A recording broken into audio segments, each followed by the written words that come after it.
Are you ready to stop the self-sabotage and create the life you desire? Well, in order for that to happen, you need to break free from the bad beliefs that are holding your success hostage. You need to optimize the stress by turning it into extra energy for success. And those hurtful habits? Well, we need to give that pain a purpose for progress. Welcome to Stop the Self-Sabotage and Create the Life You Desire podcast. Do you ever disappoint yourself? I know I do.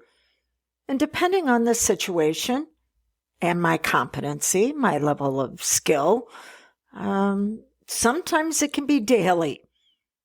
Well, doesn't it make sense that if we disappoint ourselves, that there's a high likelihood we're going to disappoint others? And let's give a meaning to disappointment so you and I know that we're talking about the same thing. Disappointment is simply unmet values and expectations.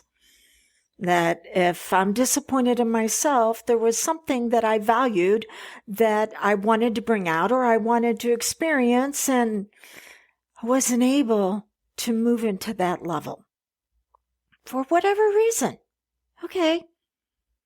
But as a overperformer, overfunctioner, and overcompensator, if we disappoint someone else, that is literally a blow to our self-confidence, our self-esteem, our self-worth, our identity. But disappointing others is actually unavoidable.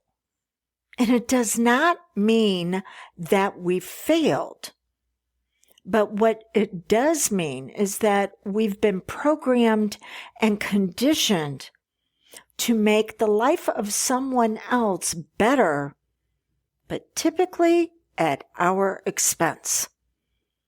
And when you have been taught the OP, OF, OC, your body, your autonomic nervous system will default to fight, flight, freeze, or appease, also known as fawn, when disappointment is triggered. So let's talk about what to do instead. First, this is usually how it shows up. So for an OP, overperformer, you'll move into fight. You're going to prove harder, push further. I'll show you. Keep in mind that OP is abnormal patterns to exceed requirements.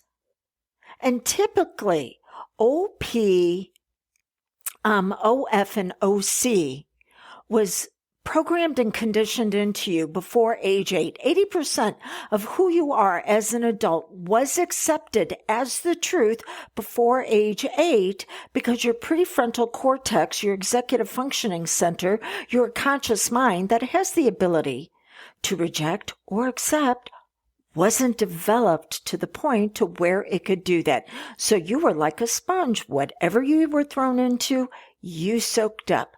And so programming, which is the mental level, and conditioning, which is the emotional level, were then designed for someone else's benefit. Okay. So abnormal patterns to exceed requirements. Then you have flight. This is the OF, the overfunctioner. Stay in constant motion to outrun disapproval. This is where busyness becomes the business of life. And an overfunctioner, the definition of this is where you will take on extra roles in order to stabilize your system. So,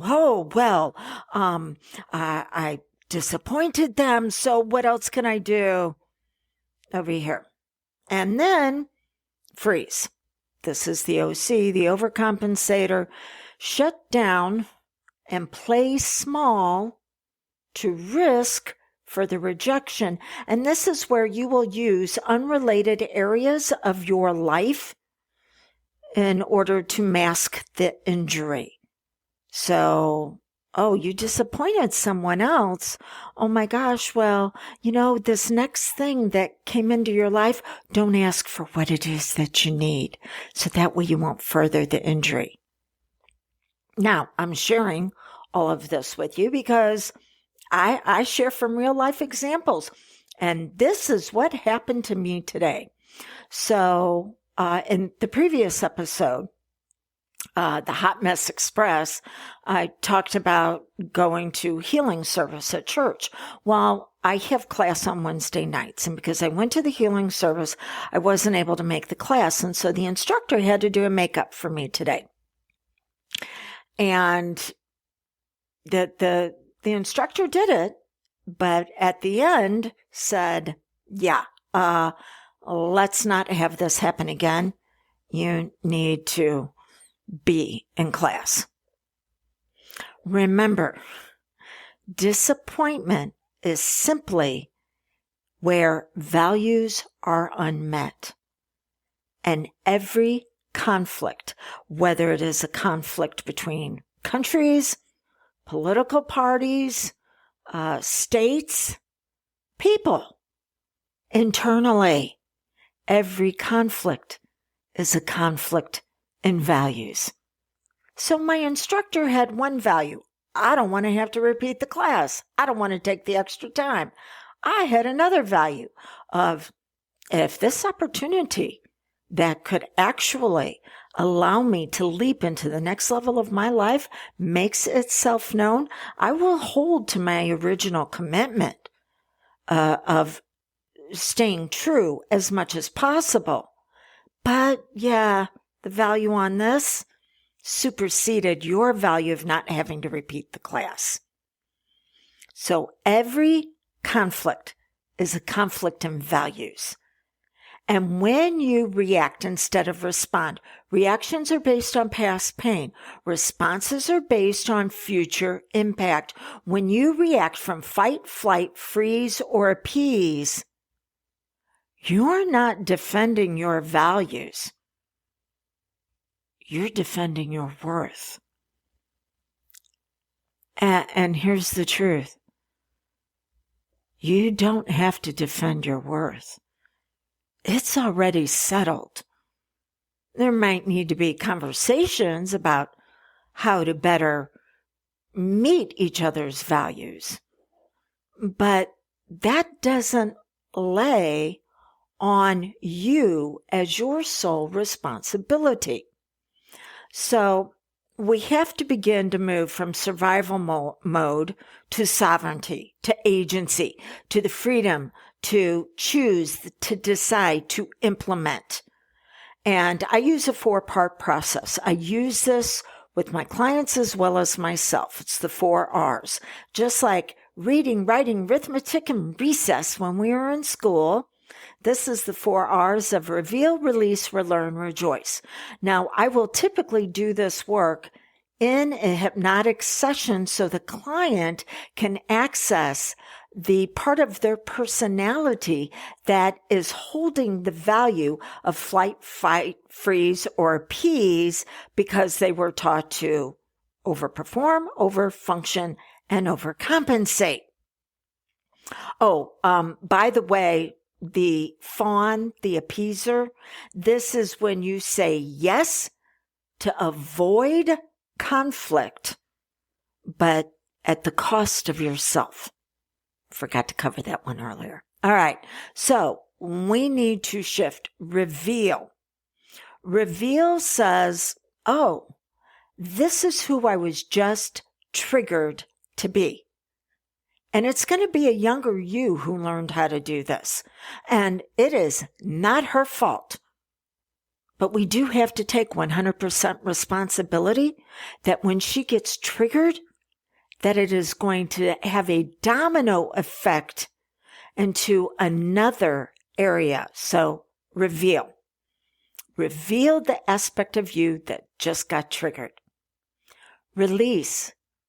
There was a contract that younger you had to go into, non-verbally, and she probably wasn't even old enough to realize it, but it was a contract in which her survival was based on this.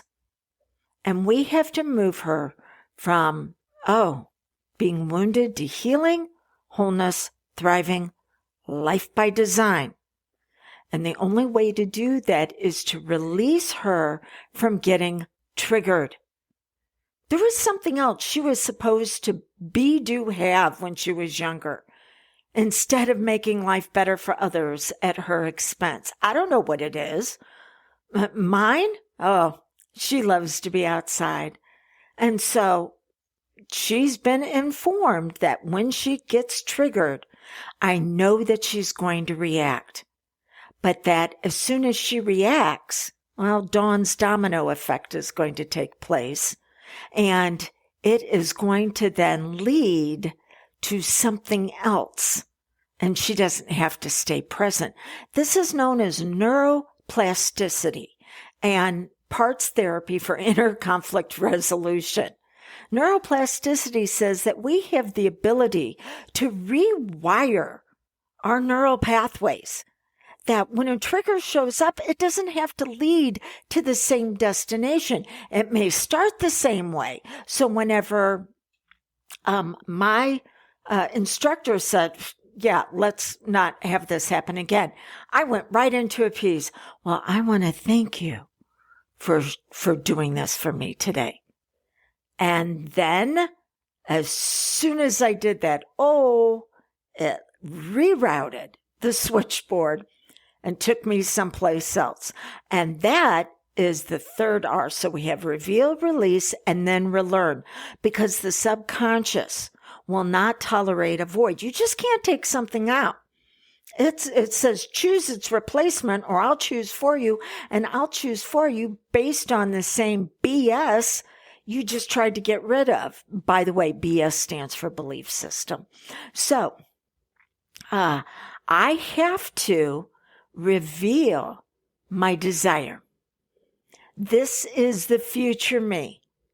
What does she want to experience? She is my wise woman, and she has been given permission to mentor, to guide, to protect, to create an experience for the younger me to grow. But to do that, she has to step into the place to then take care of what just triggered us. And so, relearn. This is what my wise woman came up with a long time ago. And I've since put a filter on my mouth to where it doesn't necessarily come out. What you think of me is none of my business. If that person who has a conflict in values with me needs to escalate it, then they need to have a conversation with me that says, how can we make this work?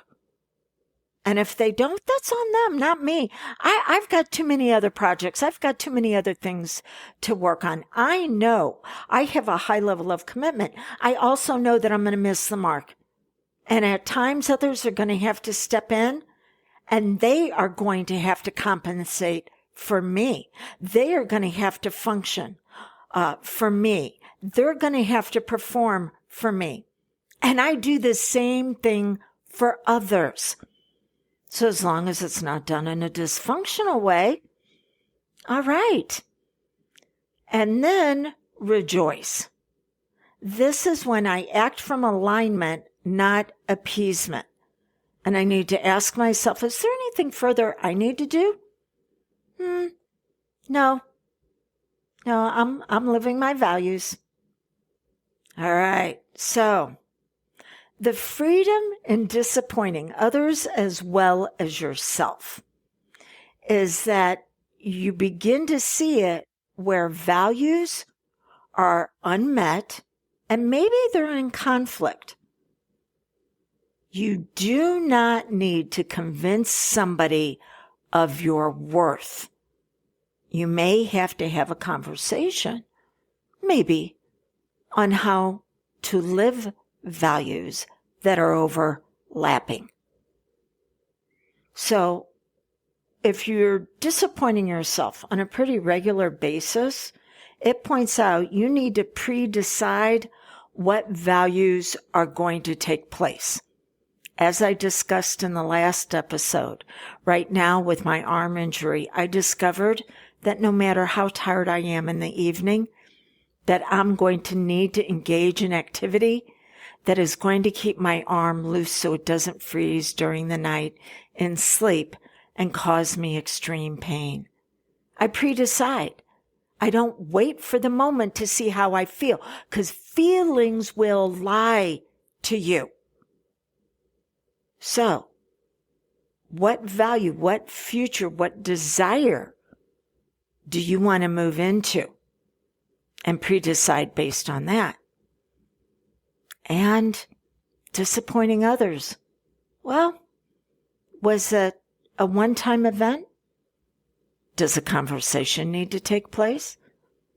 And how much responsibility, remember, responses are based on future impact.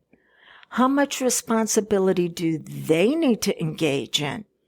Because maybe it's their value that's not getting met, and they need to take ownership of how to move forward on that in a healthy way. So use this to bring out your brilliance, rewire those neural pathways for a future that you can begin to live today.